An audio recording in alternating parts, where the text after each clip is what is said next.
Hey guys, welcome to another video. So as I was finishing up making an order, so that's my lip balms you see in the background there.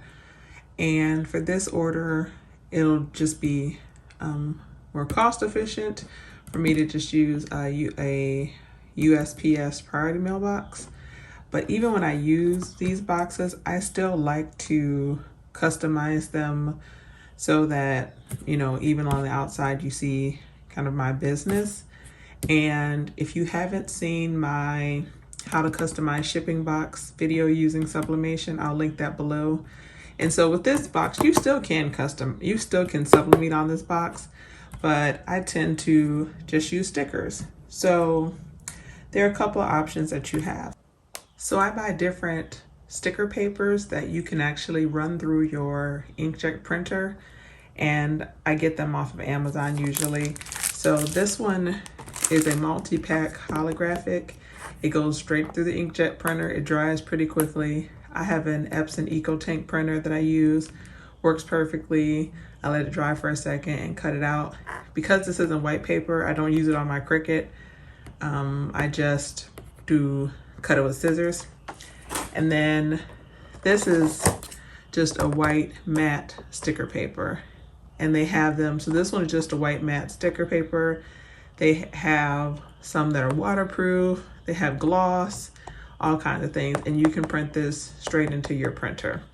So I print on either one of these, and then I make, whatever design I want to use for the boxes. So this is the white flat matte, and then that package I showed you, it has a multiple holographics.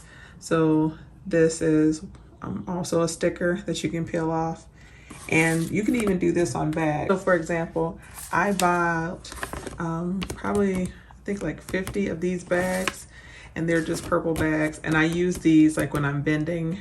So I'll put, when people make purchases, I'll put them in here, and I just, do that hollow graphic paper, and I do that. I actually got these bags from the Dollar Tree, and you get 3 of this size for $1.25, and then you just have it customized. And then, you can get this size bag.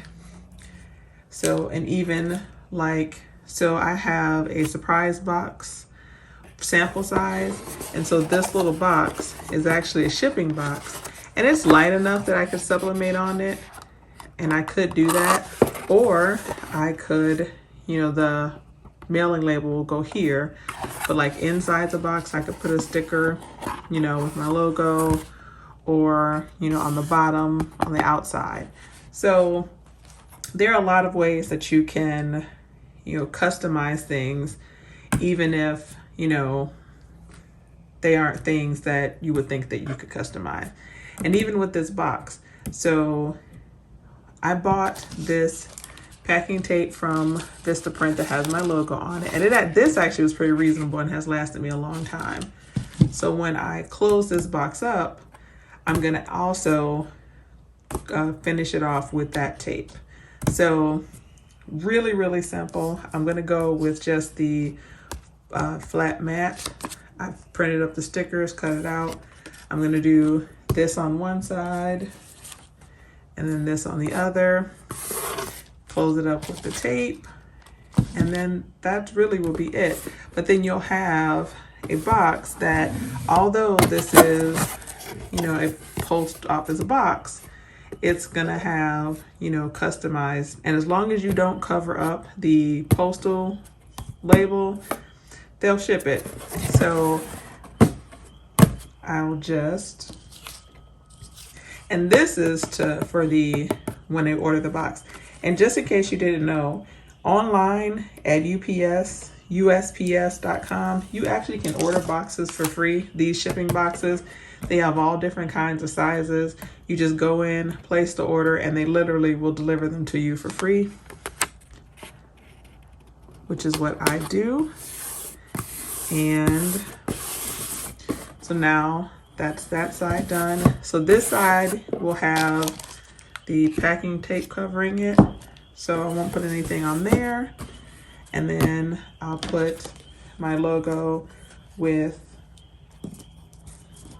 my website on this side. And the cool thing about this is, you know, if you are constantly using these USPS boxes, one, they're free. So that's great. You know, one less price for you to have to pay.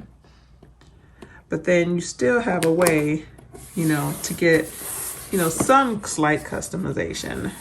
And so I'm going to finish up packing this order, and then I will show you guys a picture of what it looks like when it's completely packed.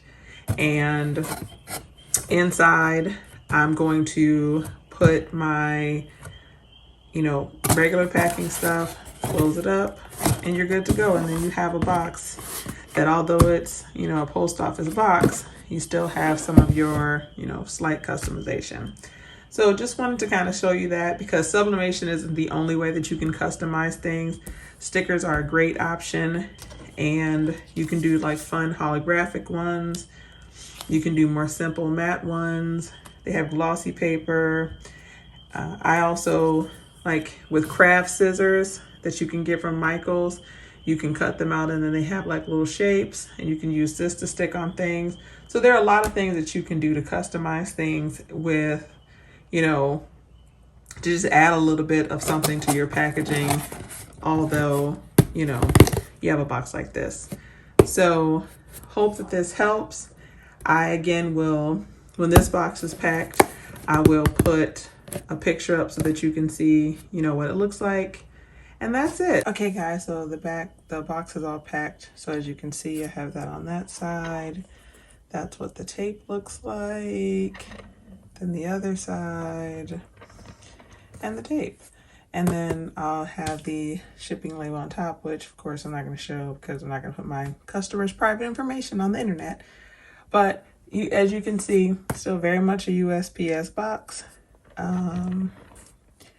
Nothing that they need to see is covered, but it's still very much also branded with my information. So that is another way that you can brand things. And again, you can order these boxes free. So you can also, you know, you walk into the post office and they're there, but you know, sometimes like the specific box that you want isn't in there.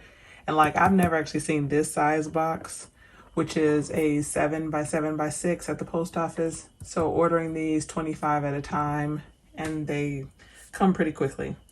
So that is it. And as always, thanks so much for watching. Please like, comment, share, and subscribe. And I will see you guys at the next one. Bye.